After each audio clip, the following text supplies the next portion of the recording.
Who is the proper backup running back in San Francisco to target at the moment? Which NFC South running back has some serious concerns at the right now, I should say? And what free agent receiver should be on your drafting radar? Plus 33-time FFPC League champion Stewart Kuehne drops by to talk Tony Pollard, Cortland Sutton, and so much more. We've got a great show for you. Ferrell Elliott is here. I'm Eric Balkman. Stick around. Your high-stakes fantasy football hour starts now. Can't stand the pressure. I've seen greater men than need a lesson. Broadcast live and heard around the world, you are now watching the most entertaining hour of radio on the planet. Welcome to the High Stakes Fantasy Football Hour presented by MyFFPC.com with your hosts Eric Balkman and Ferrell Elliott. The High Stakes Fantasy Football Hour is your home for analysis from the best players in the world. And now, because no one else was available, here are Eric Balkman and Ferrell Elliott. Solace in the scripture. Are we not all our father's sons? I became a man. Nobody ever told me what a man was. Thank you, Rob. Greetings and salutations to all of you Balkaholics and Ferrelliacs. Welcome to the latest episode of the High Stakes Fantasy Football Hour, presented by MyFFPC.com. I'm your slightly above average host, Eric Balkman. You can connect with me on X at Eric Balkman. My co-host is the definitive commissioner of fantasy football, the head boss over at the KFFSC, Mr. Ferrell Elliott. Coming up on tonight's show, we're going to get into a potential regression coming for one NFC West offense. We will also talk about how a weird split might be developing in a backfield in the AFC North. And Stewart Kuehne is going to drop by to talk all about Josh Downs, Mike Evans, and so much more. He, the 33-time FFPC League champion, really good dynasty player as well. So that's all coming up on the show tonight. I want to remind everybody that the FFPC Big Gorilla drafts are going off right now. $1 million grand prize, $350 entry fee. You can check that out at myffpc.com. 7 bananas and early Rampage tournament going on right now. $25,000 grand prize in that early Rampage tournament. I think we're about half full on that. So make sure you're getting in over the next month before those fill up. FFPC Baby Gorilla has a $125 entry fee, just a $100,000 grand prize there too. So you can get in for very little and win a lot. FFPC Best Ball Tournament, $125 entry, $400,000 grand prize. That's up from $300K last year. And of course, the Superflex Best Ball Tournament features a $100,000 grand prize at just a $35 entry fee. FFPC Dynasty Startups and Empire Dynasty Startups available now, starting at $100, going all the way up to $5,000. And don't forget about the main event early bird, which is going to expire at the end of this month. You get 18 days to get in. Save $200 off your first team, $600 off each additional team. And with every team you register, you are automatically entered into the FFPC Pros versus Joe's drawing, where you can take on 42 industry pros for the right to win 7 free FFPC 2027 main event teams that has a $2,200 value a piece.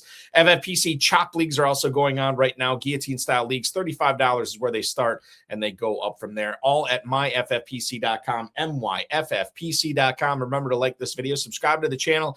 Comment on it, share with your friends, share with your enemies, and get notified each and every time we go live. Give you the schedule coming up for FFPC podcasts this week at the end of the show. Have to bring in the co-host with the most. Ladies and gentlemen, he runs KFFSC.com to some critical acclaim. That's KFFSC.com, the Kentucky Fantasy Football State Championship.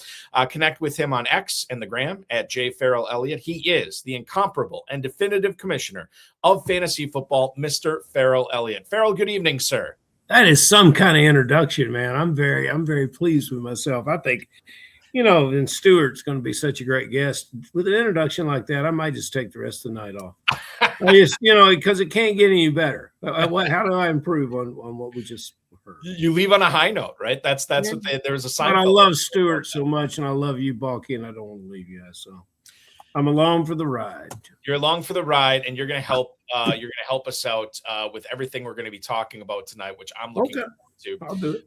We do have some news, and I think I'm going to save the news for later on because it's not super fantasy relevant, and there are some fantasy relevant stuff, or there is some fantasy relevant stuff out here that we probably. I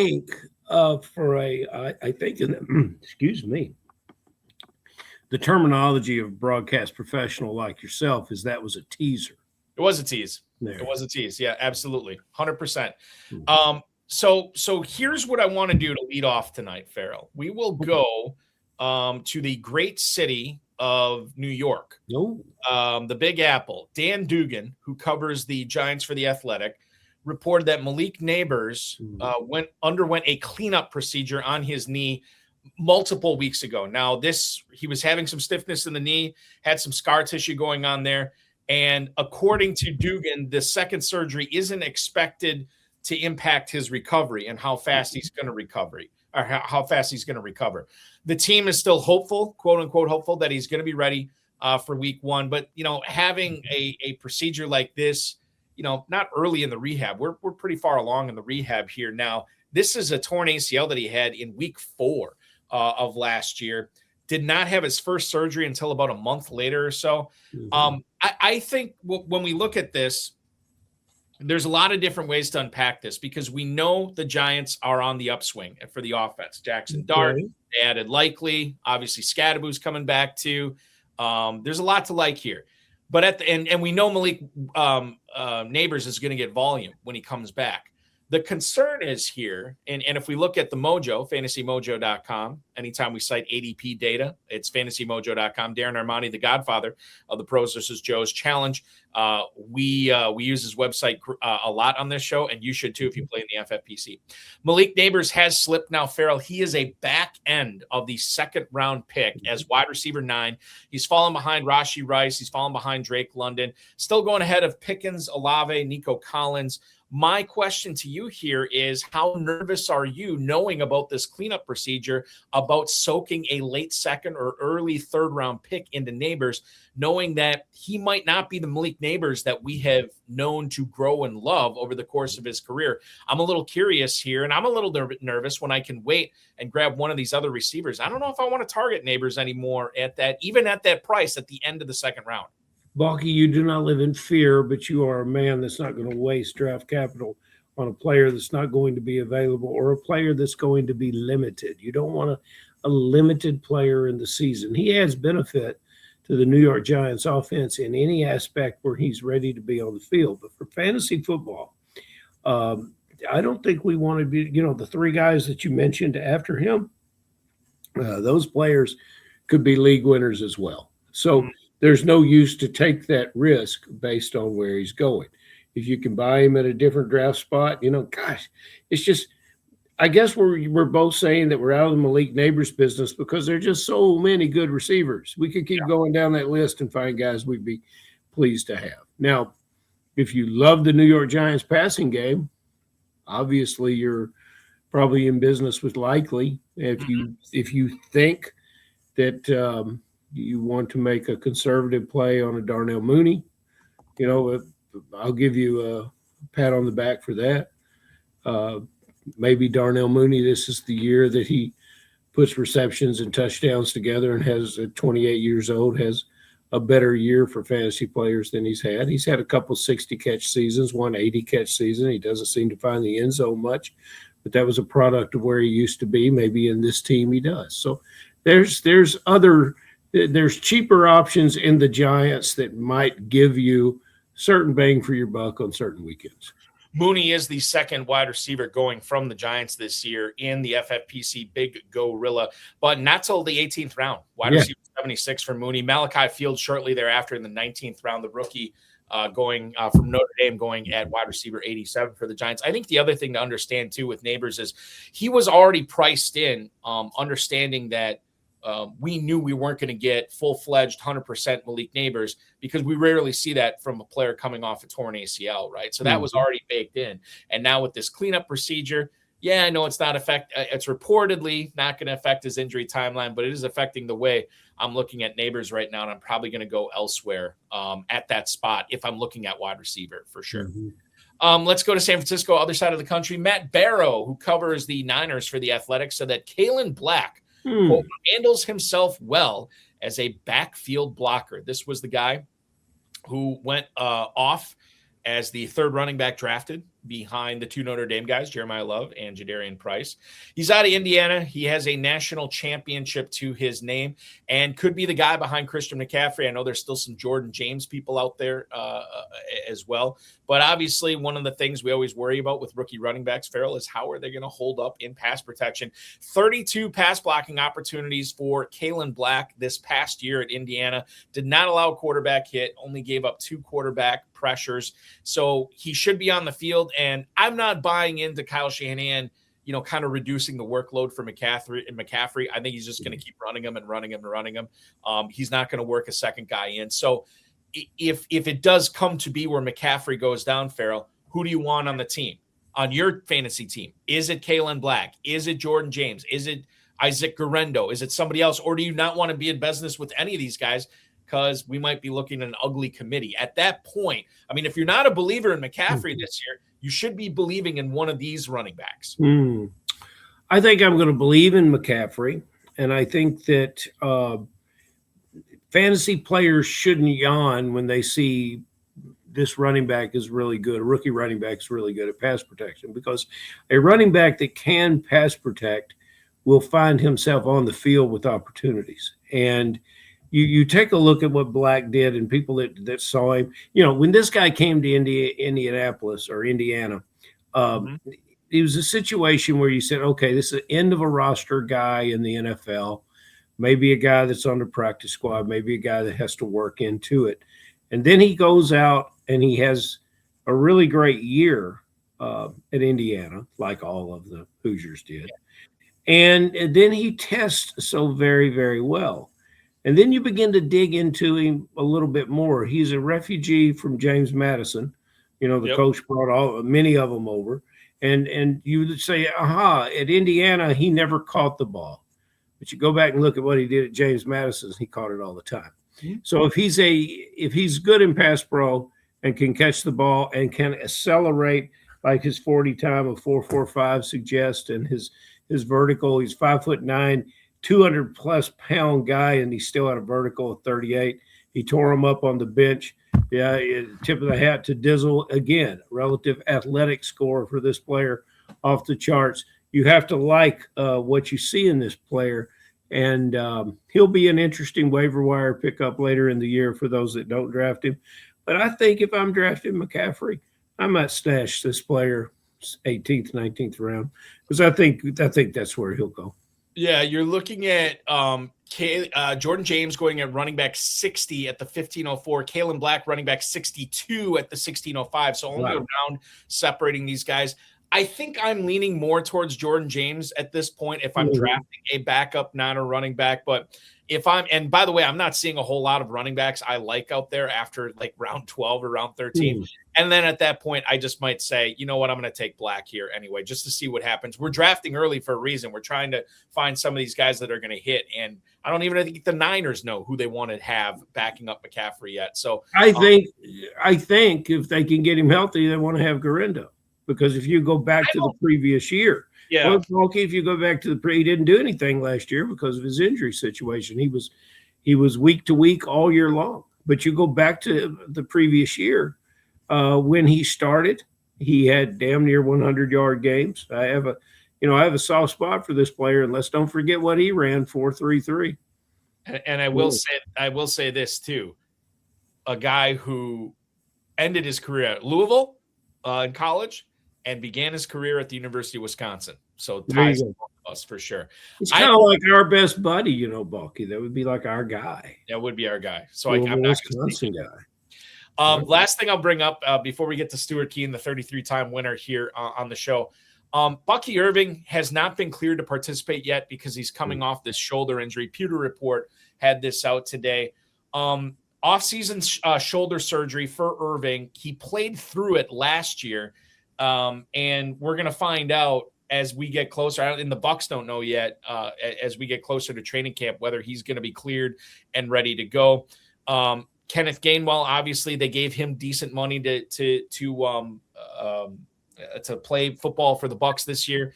You had Sean Tucker, a guy who I think it was actually reported that the Buccaneers were letting him go, and then all of a sudden he was back as well. So this is not good news for Bucky Irving. And I know there's a lot of other stuff floating out there too that that is probably not painting his fantasy legitimacy in the best light right now. The best way I can put it there. Running back 19 at the 406 right now, Ferrell.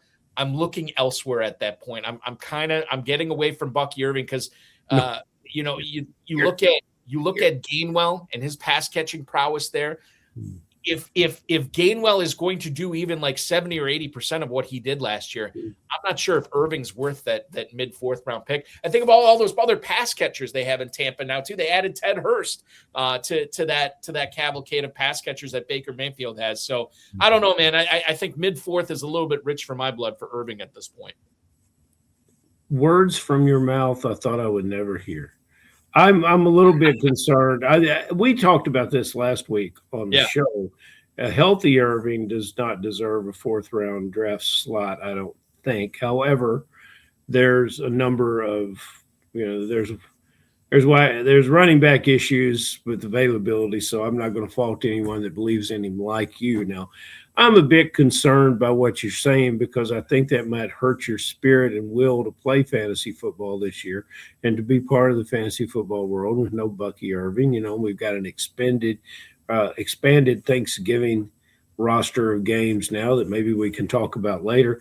And, this could ruin a major holiday if Bucky Irving is not in the backfield for Tampa for you. So I am personally concerned for you. But, boy, I've been drafting Gainwell everywhere I can get him. Yeah. And, I respect and like the player as a sharer of the backfield with Bucky Irving. He'll share part of it with something else, but it was someone else. But if Irving is limited and can't go. But I'm a Gainwell guy, not an Irving guy for this so far of this year. I don't know if Gainwell is the type of guy I want to take in best ball because I don't know how big his spike weeks could be. I mean, they could be, but I just – if Irving misses time or even if he does, I just look at Gainwell as like this guy that and maybe now that I think about it, maybe he does have some spike week potential, but I look at him as a guy that you can stick in as like an RB2 in your lineup and feel pretty good about him hitting, right around double digits with all those pass catches and maybe even more if he gets into the end zone. So there's a lot to like about Kenny Gainwell. There's a lot to like about our guest who I'm going to bring on right now, ladies and gentlemen. He's been on this show before. He's drafted live at the FFPC. He's drafted live at the KFFSC. And if you play FFPC Dynasty, there's a semi-decent shot this guy's in your league as well. You can follow him on X at Stewart Kuehne. He is a 33-time champ, mostly of Dynasty, but he spreads it around with mid-stakes, high-stakes stuff as well. So we welcome him back onto the show. Ladies and gentlemen, Mr. Stewart Kuehne. Stewart, good evening, sir. There he is. Good evening, you two esteemed gentlemen. How are you tonight? We can't complain. I don't know how esteemed we are, but we appreciate that. Flattery will get you everywhere, Stewart. So this is good stuff to kick off tonight. It's flattery that we have not necessarily earned, Balky. But when you talk about 33 FFPC division championships and Stewart's live play and online play here in the previous year in Kentucky. And Stewart, you won the Johnny Unitas division. You won the consolation bracket, which means you beat out 400 plus teams to win that and get yourself a couple of tickets to the main event here. You were all over the board winning something almost everywhere you played. And for me, that's a pretty darn good year. So congratulations, sir. Thank you, sir. It's a great time there in Louisville. And I have to give a shout out to your state champion, Dan, called Hammer, and he's also a 26er, and I was in a good position on that last week, and he leapfrogged me and took that number one. Yeah. He is the man. Daniel Flamos will probably have an August appearance on the show and talk about his prowess, but yeah, he had quite a year. I will also say this too. I believe, and I'm just verifying right now, and the verification is, it's correct. Stewart, Dan Flamholtz, the KFFSC state champion, reigning champion, and me are all in a KFFSC Sweet 16 best ball draft right now, which is very, very cool. So yeah, it's good to Todd Aaron's in that draft as well. We got Steve Urgalos in that, Trevor Holt, God, Tom Smith, Jake Valike, who was just on the show last week. Jesus, it's like anybody who was going to be on the show last week or this week is in this. Michael Kenzel is in this as well. This is a who's who of players. Okay, anyway. And Team Porky's, by the way, also Scott Christian, James Hicks in this. James Hicks is watching this Friday morning or Thursday morning. So thank you, James. Okay, let's get into fantasy tonight. Stewart, I have, I don't know if you noticed this, but the thumbnail on YouTube for tonight's show is Michael Wilson. And Michael Wilson is coming off a 78 catch for 1,000-yard season with 7 touchdowns. It was the rare 15th season breakout for Michael Wilson. I kid, but it was like fourth year in the league before he finally broke out. If you look at everything prior to November 10th, it was very, very unspectacular. Had a high in catches of 4. But after that, we saw 3 separate double-digit catch games from Michael Wilson, 3 additional 5+ catch games besides that. He really came on at the end of the year. There's a lot of moving parts in Arizona now, Stewart. Jeremiah Love is part of the equation. We don't exactly know what's going to be going on at quarterback, if it's going to be Jacoby Brissett, if it's going to be Carson Beck starting games this year as well. And I know there's a lot of people excited about Marvin Harrison still, and everybody's excited about Trey McBride. So the question for you here is, how close do you think Michael Wilson will come to what he did last year to doing it again in 2026? Unfortunately, not even close. Oh, Of Michael Wilson, he won me so much money and put me in great positions. I have him on 10 of my dynasty teams. I had him in over 10 of my Big Gorilla teams. He was definitely the waiver pickup winner for me. And last week when I was listening to the show, and Balky, you pointed out that if Arizona in that tough division comes off to a slow start, they may start players that, like back at quarterback, that aren't going to be really enhancing Michael Wilson's value at the stretch run. I love the player. He did great. I'm keeping him on my team. Right now on the Big Gorilla, his ADP is wide receiver 38 at the 804. And that's probably about not unreasonable for him. He should be better than that, especially in the early part of the season. Love the guy, but that was so spectacular and so hard to repeat, especially with, you know, all the changes going on in Arizona. I think, too, if you look at the other guys going around Michael Wilson, Ferrell, DK Metcalf, Mekhi Lemon, who I like, Cortland Sutton, who we'll talk about in a little bit, Chris Godwin. I'm not saying I necessarily like those guys significantly better than Michael Wilson, but I know plenty of people do. And I know if it comes down to it and I'm making that decision, it's not like I'm picking Michael Wilson more than 20% of the time. Like it's and maybe I'll pick him 0% of the time at that point. I'm kind of down on the Cardinals offense outside of Jeremiah Love, kind of down on those guys because I feel like McBride is being overdrafted right now. I think Michael Wilson's probably being overdrafted right now. So I'm not going to get I'm not going to get in business with Michael Wilson in the early 8th. Now that's one receiver that is currently playing in the NFC West. We should talk about another receiver who did play in the NFC West, went to our nation's capital last year, Ferrell, and now he's a free agent. He sure is. And I'll be so glad when the deal is made. That's what I'm looking forward to. And I have a soft spot for this player. I've retained him in dynasty leagues. I haven't drafted him much in the Big Gorilla. Stewart, what are you doing with Deebo Samuel? Well, wonderful talent, really going to be key, obviously, where he ends up landing.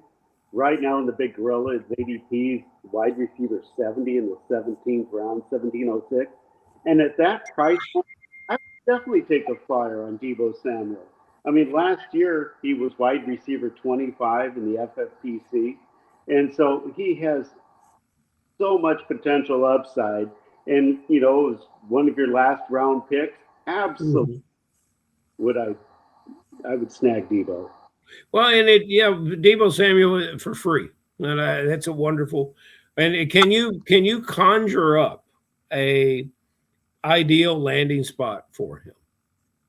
Wow. Can you just think of one of your favorite places for him to end up? Or perhaps one of the most obscene places? Like that would be, for me, that would be the Las Vegas Raiders. Oh, you know, obscene place.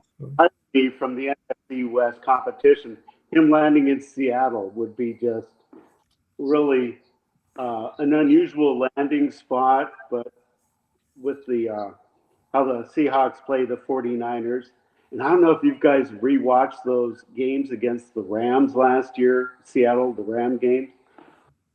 They were all amazing. And so I could see him in LA. It just Debo hopefully will go somewhere that he can perform. You know something from Sean Green. There's a great one I would like to have Stewart's opinion on as well. Christian Kirk futures. Now that he is a San Francisco 49er.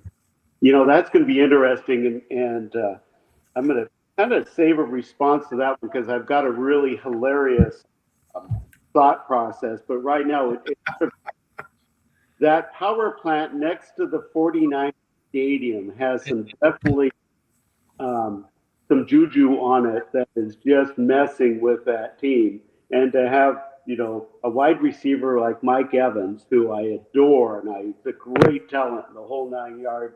And if he's healthy and can stay healthy, I think he'll do well at the 49ers.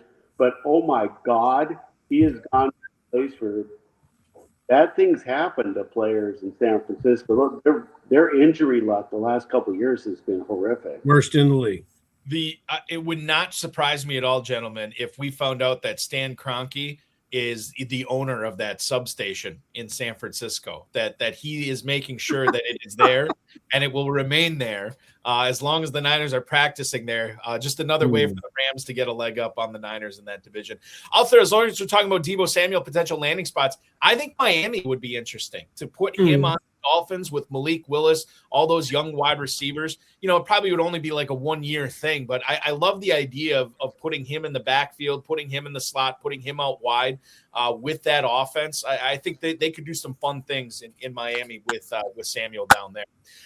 Let's move on to New England. And Stewart, for the purposes of this question, and basically for the last several weeks on this show, we've been assuming that A.J. Brown is going to be a Patriot. Perhaps that's too presumptuous, but we're going to do it anyway. Assuming for the purposes of this question, Stewart, that he is a Patriot, how relevant do you think Hunter Henry is going to be in FFPC leagues, knowing that he gets the tight end premium scoring, but at the same time understanding that he won't be the number one option and, quite frankly, won't be close to the number one option if Brown is on that squad? It's impacting him. Right now, the draft has him going at tight end 24, 1309. And last year he was tight end 10 with 208.8 points from Fantasy Mojo.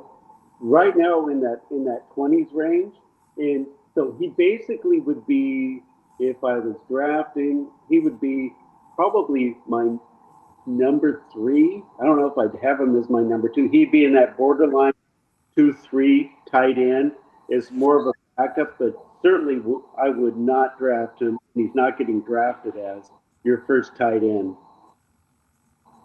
I almost wonder if it's baked in right now that you bring up that ADP, Stewart. Tight end 24, I mean, that's Stowers, Schultz, Helm, Barner territory. It almost just seems like FFPC drafters are already drafting this guy based on Brown being on that team, and you're not going to get any kind of savings, any kind of discount, or, you know, any kind of – well, I mean, you're getting value on him there, but it's just like, I don't know, Ferrell, are you seeing a path to Hunter Henry stardom? Not stardom, but Hunter Henry fantasy relevance this year with A.J. Brown on that squad? Yeah, I think Hunter Henry will always have in the FFPC fantasy relevance. I thought last year at his increasing age that he played very, very well. And that team seems to position itself in a lot of 12 personnel, so I like it. I like the idea of Hunter Henry there. There's we talked about Arizona getting running back love. Remember when we were talking pre-draft and everyone had him going to Tennessee Titan? I know you did, Balky. Yep, Stewart, did you? Oh, yeah. I was so happy my shares of Pollard survived that. Well, and that's what I want to talk about with Pollard. A couple of shows ago, last week or the week before, I brought out the fact that it is the Dave Turp Pollard year. Turp has always been a big believer in Pollard. I don't believe he has wavered over any of these years. And I just finished a Big Gorilla, my most recent one, where Pollard was an 8th round pick, a late 8th round pick. And with many of our guests that come on the show, especially the pros, as we get into the summer, the pros want to talk about how a running back cannot sustain the multiple carry years, how their usefulness and is compromised because of multiple carries. And now Pollard has had 250 carries or in that neighborhood for the last 3 years. And each year he's seen his average per carry increase. 2 years of being with the Tennessee Titans, not a very good football team during this time. No consistency at quarterback.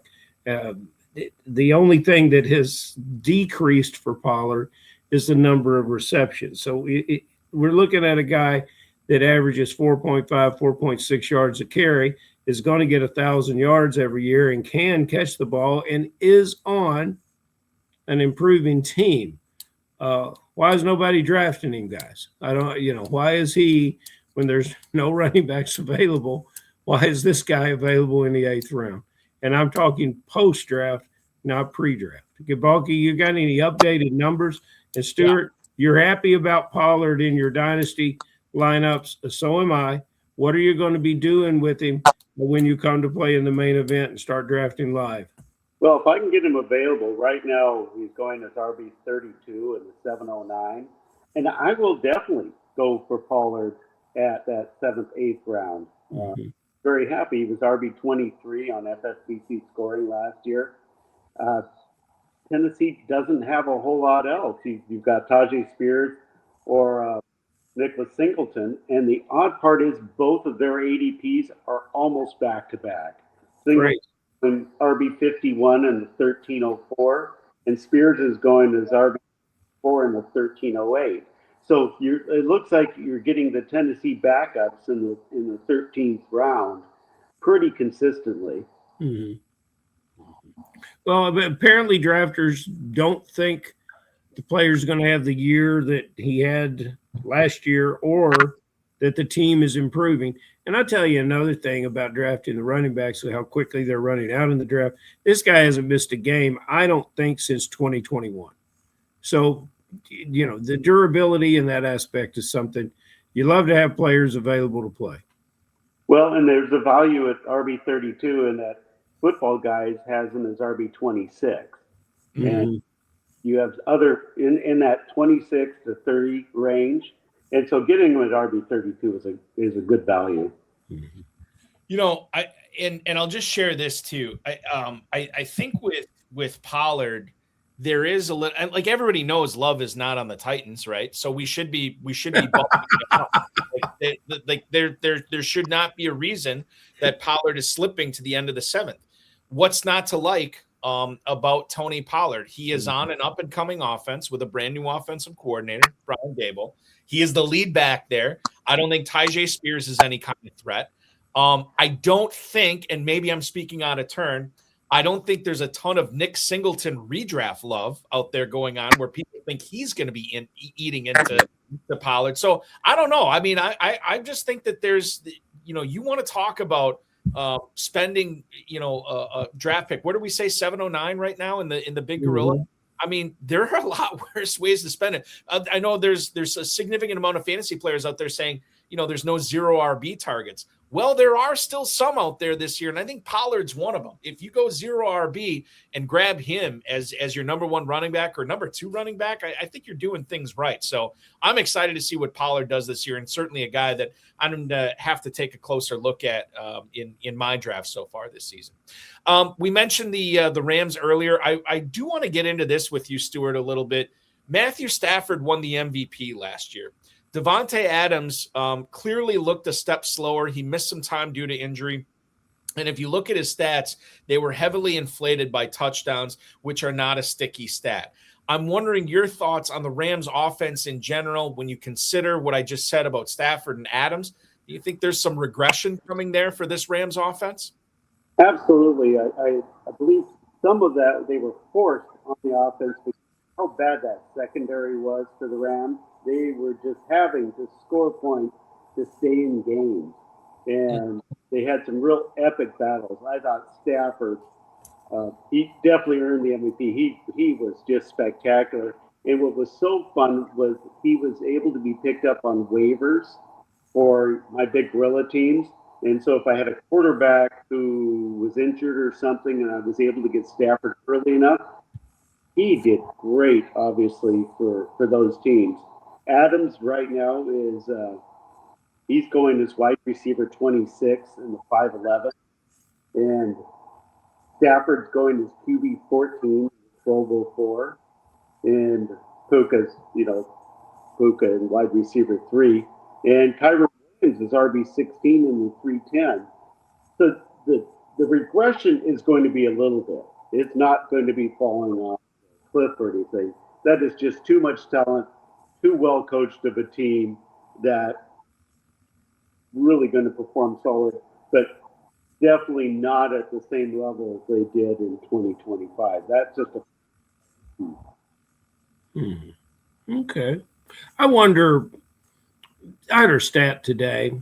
The Rams were in 12 and 13 personnel more than any team, way more than any team last year in the NFL. And you think about, they drafted Max Clare very early at tight end.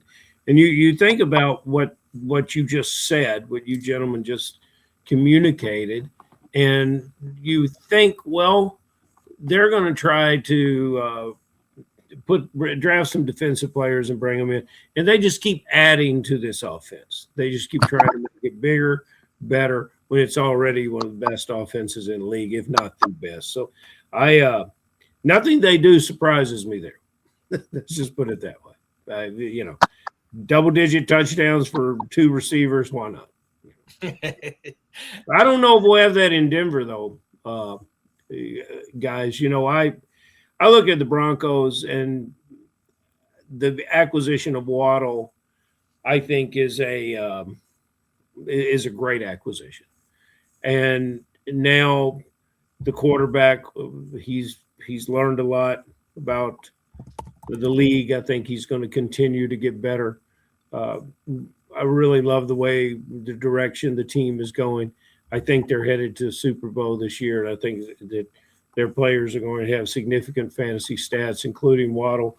All that being said, I am a Sutton guy. Stewart, what about you? If I had to choose between one or two of them, I'm staying with Cortland Sutton.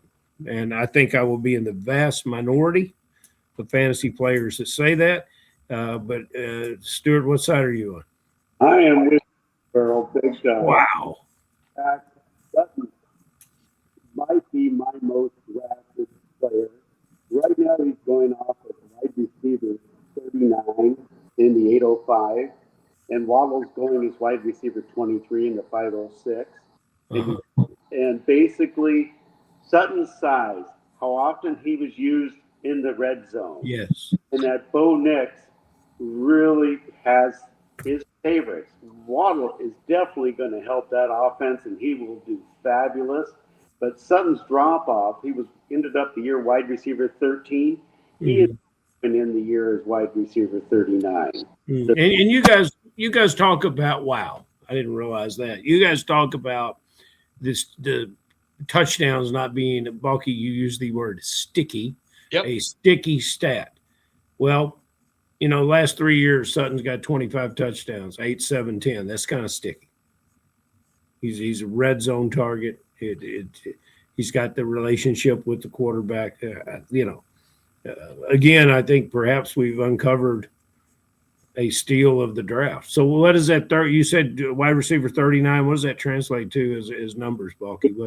805. 805. 805. And he was we mentioned him at the top too when we were talking about Michael Wilson, like Sutton's going right there. And I do think, yes, touched, like there's exceptions to everything, but certainly Sutton in getting at least 7 touchdowns over the last 3 seasons, there is something there.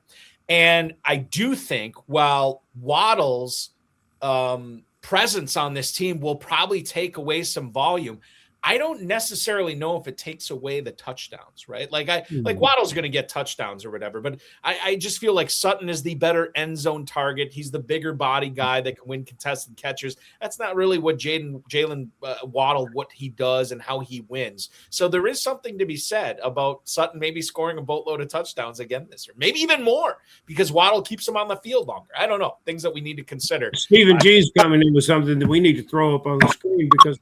And I think this is Stephen G thinks outside the box, and he's one of the finest players in all of fantasy football. I think this is the one time I may have caught you, Stephen G, in a bit of groupthink, because this is the word that you have with Sutton has never won the hearts and minds of the fantasy players. Can you guys agree with that? Yeah, totally. He's never won the hearts and minds, but he's won the attention of the quarterback, and I believe in the receivers around him. I love this team and what they put together. And Stephen G mentions Bryant, which Balky does as well, and Franklin, both players that I've drafted this year, and I think they're very good players. They're going to be a very good team.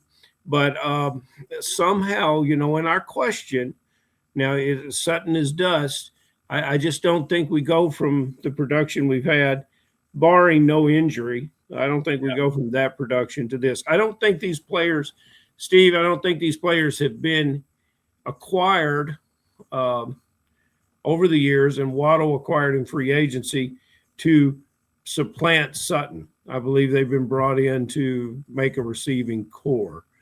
I could be wrong. I was with you almost all the way on that, Ferrell, but I still listen, I talked about Pat Bryant quite a bit last year. The last couple of months as well, until the Waddle trade. So look at it, and Sutton will turn 31 in October. So certainly I don't think he's dust yet, but they always say when you hit that cliff, they call it a cliff for a reason, because all of a sudden you're off. And that could happen to Sutton this year. So I am looking at it from the standpoint as I think Sutton is still the guy with Waddle this year. Like, those are the 2 wide receivers that you want. After that, and we'll see what happens this season, but I think Pat Bryant is going to be a significant player in this offense in 2027.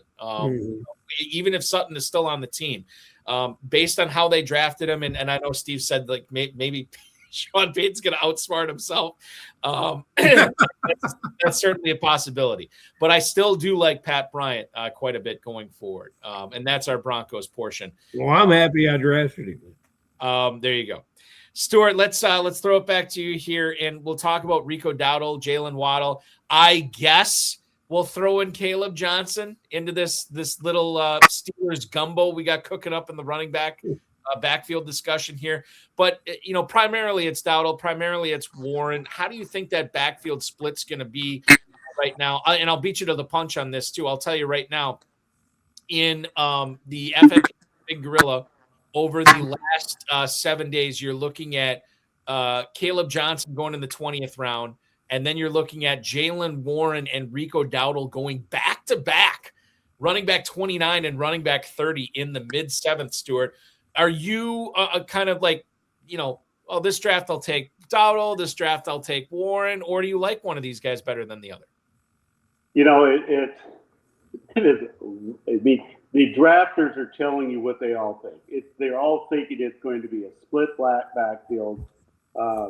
Warren I think he's a better receiver than Dowdle. At least that's sort of the thing. Right now, them going back to back in those rounds, I think Warren is slightly undervalued, and Dowdle is overvalued on those draft positions. If Warren is playing on third downs and Dowdle is not, that's going to give him that much more opportunities for touches. Dowdle may perform better around, And my concern is, unfortunately, with Pittsburgh, is the same that you identified with Arizona. And I'll throw Miami in that equation. Both teams doing a rebuild. Who knows if Aaron Rodgers is going to show up? And if he does show up, how long he's going to play for? And one of the rookies. The Pittsburgh quarterback situation is one of those, I have no idea what they're doing.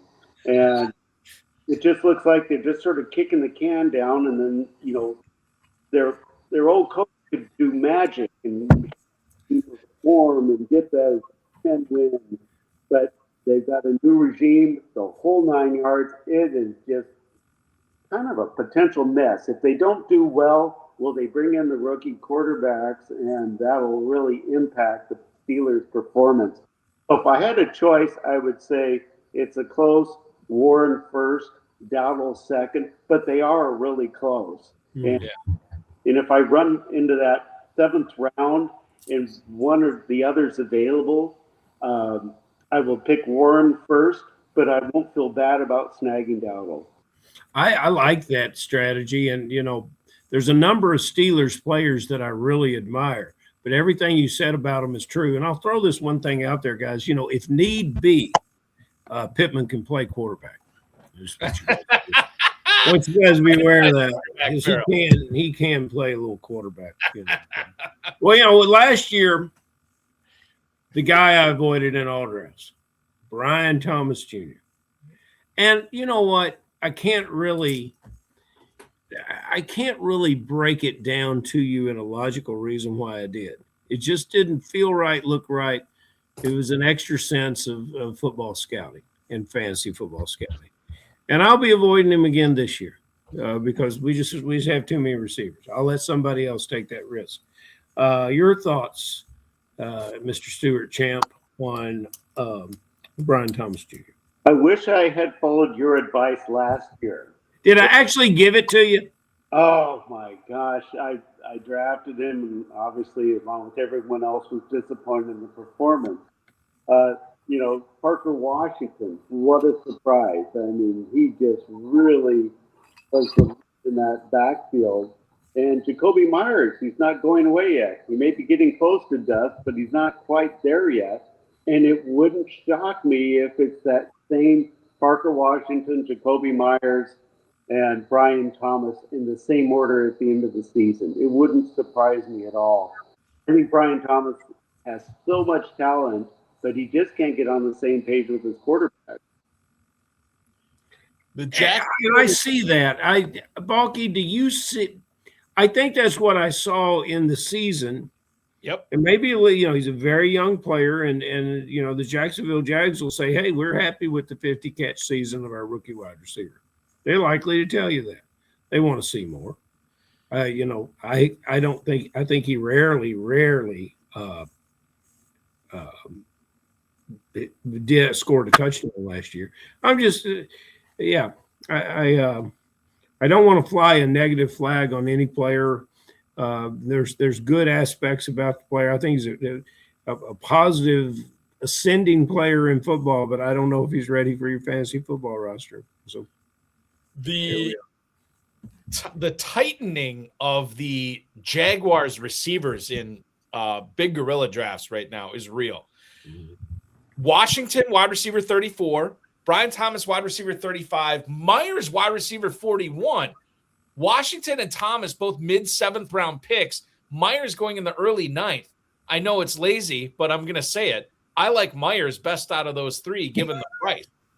You know what I mean? You listen to Trevor Lawrence talk about these guys in the offseason. And, you know, he didn't say anything bad about Thomas, but my God, did he gush all over Parker Washington. And he said a lot of really good things about Jacoby Myers too. Mm-hmm. And I wonder, and like, you know, we got Steve G in here tonight, and I know he's been pumping up Parker Washington since way back when I was drafting against him in Kentucky in January. And now I'm wondering if Washington's actually, you know, part of the cachet with Washington was the price that you could get him at. And now he's like pumped up to being the top Jaguars receiver being drafted. I don't know if I want to do that anymore. I wonder if I have to wait and let him fall a little bit again before I start drafting him. So I don't know. It's things to consider right now because because those Jacksonville, then it's an up and coming offense too. There's a lot to like about Jacksonville, and it's kind of hard to figure out the Jaguars Rubik's Cube, as it were, right now. But we'll try over the next several months on the show. Let's get to a couple of emails for you tonight, Stuart. First one comes to you from Paul in Providence, Rhode Island, and he writes, hey, Stuart, how big of a step forward is Josh Downs taking this year with Ferrell's best friend, Michael Pittman, off the team? Thank you, Paul, Providence, Rhode Island. Paul, we appreciate that. Stuart, I've noticed some pundits out there talking up Josh Downs over the last week or two. What are your feelings on the Indianapolis Colts wide receiver prospects for 2026? He's definitely going to be the number 2 wide receiver on that. And right now he's going as wide receiver 45 in the 9.10. And so 9th round for the end of it. Basically, I think he's going to do better than that. I think there's other players that are better value, but it's definitely, you're not going to go wrong with getting him on your team in the 9th round. I mean, and like the thing is, I'm trying to think, like, so they have Pierce, they have Downs. Mitchell is no longer on that team. Pittman's no longer on that team. Is Ashton Doolin still on that team? Is he the number 3 receiver? Like, I don't even know who the number 3 receiver would be. I'm looking it up for you, Balky. Okay.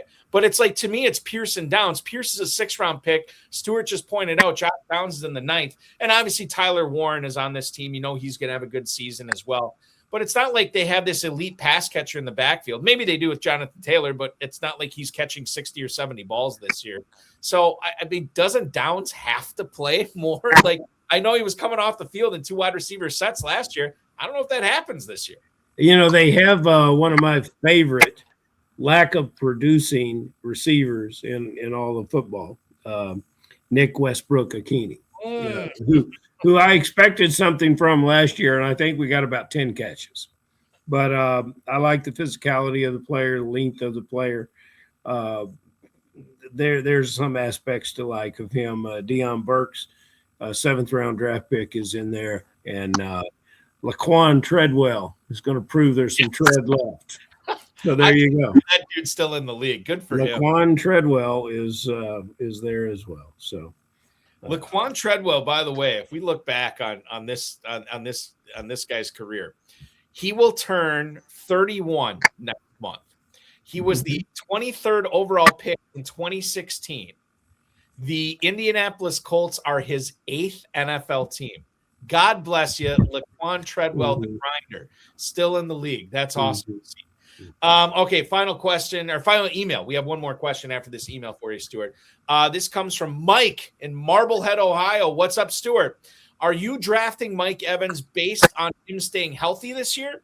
Or would you rather draft Pearsall, Stribling, and Kirk in betting Evans gets hurt again? That is Mike in Marblehead, Ohio.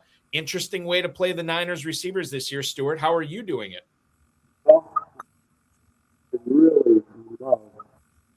I think he's an outstanding quarterback and got a fabulous coach. I thought what he did last year coaching may have been his best coaching ever for the 49ers. With all of the injuries they had, they just kept being competitive, even though their guys were falling all over the place. I mentioned Evans in the power plant. I love the talent, but I would rather have I will get Evans right going in the 509 and wide receiver 25. I'm not willing to pay that price for him. I would wait. If I can get him in the 6th or 7th round, I'll snag him, but I'm not going to reach for him in the 5th. Tell me someone, Stuart. Tell me someone that you won't reach for at all. You're one of the most positive people that I've ever met. And I think that's why you have so many positive results. But tell me one guy that you've drawn the double line under, that you closed the book. No way this player is going to be with you. And then give me one player that you're interested in From your perspective, I want to hear a sleeper. That's kind of what I want. I want a sleeper. Mm-hmm. Okay. Well, you heard me say I'm probably not going to draft, and that is my Kevin. And I love the talent. I'm just so concerned about injury and just the whole nine. So who'd you give us? Mike Evans. Well, sir, that is not allowed because in a previous email you mentioned that Mike Evans. So you will now have to scramble, much like a quarterback trying to evade a rush, and you will have to come with. I'll make it easy. I love the player, love the location, but probably won't have him on any of my teams.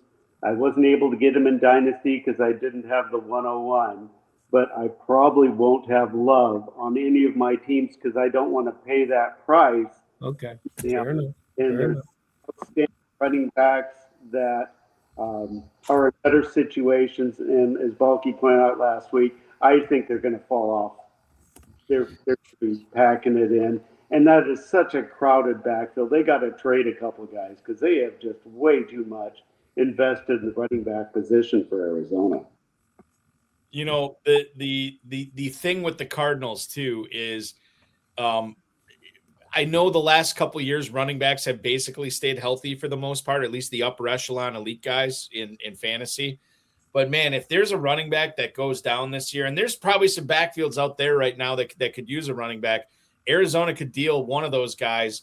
And it won't be Love, it won't be Algier. And I mean, Benson's probably more likely to get cut than traded, but I think James Conner is an interesting guy to see what happens with him. I don't think he wants to stay in Arizona as much as, you know, he has had some really good years there. I think he'd much rather go to a team where he can at least be a 1B because I still think he has it in him. So I'll be watching Conner. And by the way, Conner right now, as far as the Big Gorilla goes, you are looking at James Conner as a 17th round pick. You want to talk about an arbitrage play. Well, not an arbitrage play, but you want to talk about a play that could really pay off in spades. Get Conner in the 17th now. And then maybe by June, August, October, all of a sudden he gets traded or in a spot where he is the guy, or he's the guy behind the guy, but still factoring into that backfield as a 1B. I mean, that could pay off big, and it's only going to cost you a 17th round pick in the Big Gorilla right now. My two cents on James Conner. Balky, I haven't drafted arbitrage in a long time. Right. I don't even know what team he's on this year. He's a French tight end for the Vikings. I have not drafted that player. Yeah. Okay, so we eliminated Evans. He couldn't be your pick. You said Jeremiah Love will not be on a lot of your teams. Let's go into, Stewart, the final player you'll give us tonight, and let us know what sleeper you are all in on at this moment in time. Well, you know, he was doing the numbers and looking at that. Really good question. I would probably say that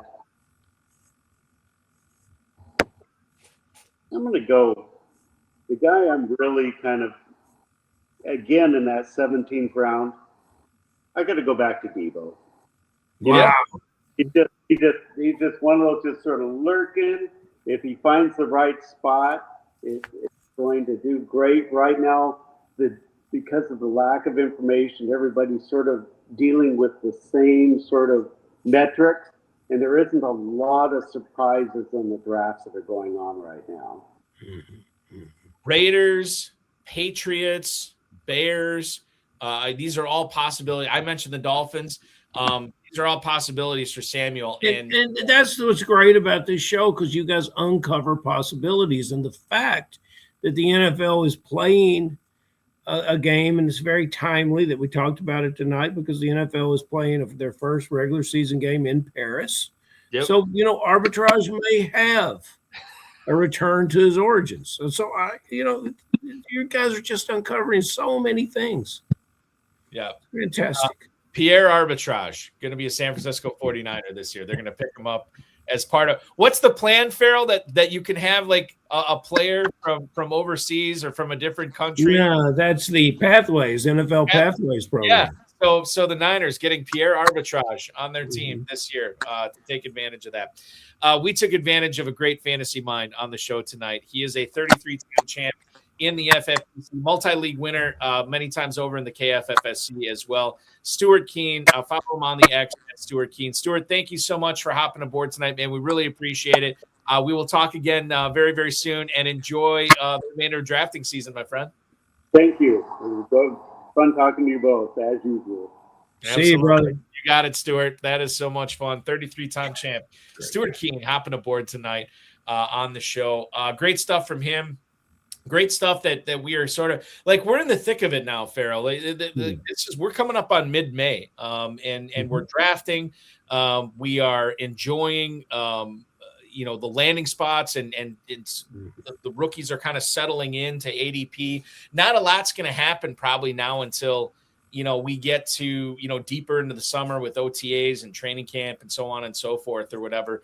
But I'm very excited to see the schedule being released tomorrow, because there's going to be a spike in the FFPC Best Ball and the Sweet 16 in KFFSC as well, to line up these stacks that could be crushing it the last week of the season. That's a very good point. And, we have our Super Sunday draft, and no one knows the schedule, and there's a lot of drafters that had a big Super Bowl weekend that are going to be dialing back to those rosters and taking a long look to say, maybe I got lucky, and oh my goodness, look at all these guys on by. But it's I think we're going to see that the bye weeks. I have a feeling that in this schedule release that we're going to see the bye weeks to be a little more even-handed, and we're not going to have your coined phrase "Bye-mageddon." We're not going to experience that this year as much as we did last year. It's my hope, anyway. Yeah, that's my hope. But as Roger Goodell says, hope, not a plan. So I will be very excited to see what happens tomorrow. That's why I love drafting so early, Ferrell. You get to September, and you're placing your first fab, waiver wire bid, and you're setting your first lineup for it. Is like you're drafting these teams all over again, because you don't really touch them until then, and you forget who you drafted. And then you go back and you look like, oh yeah, I got this guy here. Oh, this team. It looks unbelievable. And some of them, aren't the greatest. Like if you miss out, but more often than not, like I'm pretty excited. A shout out to Stephen G. He loves his Super Bowl teams. He can't wait to tomorrow, because those boys get better looking every day. He just loves those rosters. So he'll be the one to tell you how the schedule affects him. But he really likes his rosters. I made a couple of picks in the Vontae Mack KFFSC Sweet 16 Best Ball Championship while we were streaming tonight, Ferrell, and apparently Tom Smith just chiming in right now that I kept taking as guys in the Vontae Mack League. And I will say this too. I just took Carnell Tate and Chuba Hubbard, and I wonder if those were Tom's guys. I don't know. But plenty more time to draft in the Vontae Mack, plenty more time to draft in the KFFSC Best Ball Championship, as well as the rest of the KFFSC leagues at KFFSC.com. That is where you want to go. Compete against many of the people who make this show possible each and every week in the chat room. A lot of the guests, Stewart Kuehne, obviously, is one of them. And certainly want to thank him for being a part of the show tonight. Ferrell, I want to thank you as well. We will do a little extra reps here on Friday, and Sean Green is going to join us too, former Big Gorilla League champ and Pros versus Joe's Joe. He'll join us for that. That's going to be a lot of fun. Until then, my friend, I will talk with you very, very soon. Enjoy the schedule release on Thursday evening, my friend. Can't wait, brother. You got it. That is Ferrell Elliott, the commissioner of the Kentucky Fantasy Football State Championship, joining us on the show tonight. That will complete our episode. Big props to Stewart Kuehne for coming on, Ferrell Elliott, the FFPC, Rob Bryson, of course, each and every one of you. FFPC Big Gorilla, $1 million grand prize, drafts going off each and every day, 7 bananas, early Rampage promo live there. The Baby Gorilla, $100,000 grand prize for $125 to enter. Don't forget about our 2 best ball tournaments, including the best ball tournament that we just added another $100K to first place for. So it's up to $400,000 for grand prize there. If you want to play fantasy football year round, Dynasty startups and Empire Dynasty startups start at $100, go up to $5,000 right now at myffpc.com. Cash in on that FFPC main event early bird that ends May 31st. You get 18 days to cash in on that. And take advantage of $200 off your first team. And then, of course, $600 off each additional team. And you'll be entered into the Pros versus Joes drawing, where you can compete for 7 free FFPC main event entries in 2027. We got chop leagues going on, guillotine style leagues, starting at $35 on up, also at myffpc.com, myffpc.com. All right. Want to remind everybody to like this video, subscribe to the channel, comment on the video, share it with your friends, share it with your enemies, and get notified each and every time we go live. Tomorrow night, we will have at 7 o'clock live coverage of the of the NFL schedule release on FFPC Insider Access. I'll be going live for 2 full hours, 7 o'clock tomorrow night, with legendary upside and ship chasing Stephanie Miller, who will rejoin me on that show. She's always great, and we'll have real-time reaction to that schedule release, as well as a lot of other stuff. With the Women of Fantasy Football draft that Fantasy and Frames put out, we're going to go over Stephanie's best ball draft in that to figure out why she did what she did. And it's going to be a fun 2 hours. Then Friday night, 10 p.m. Eastern time, Sean Green, the former Big Gorilla champ, and of course, Pros versus Joe's Joe. And as Steve Yurgalos is pointing out in the chat right now, the 2026 FFPC Bare Knuckles champ, Sean Green, who will be hanging out with us live at Planet Hollywood this September, drafting in the Bare Knuckles and other events there.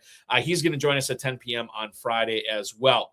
And I think that is it for podcasts this week. And we'll let you know what's going on next week when it comes to it. This show will be live next week at Wednesday at 10 p.m. Eastern time as well. That is going to do it for our show. I have been Eric Balkman for Ferrell Elliott, for one Stewart Kuehne. This has been the High Stakes Fantasy Football Hour. And as our friend Vince Staffolino reminds us, you are officially over the hump right now.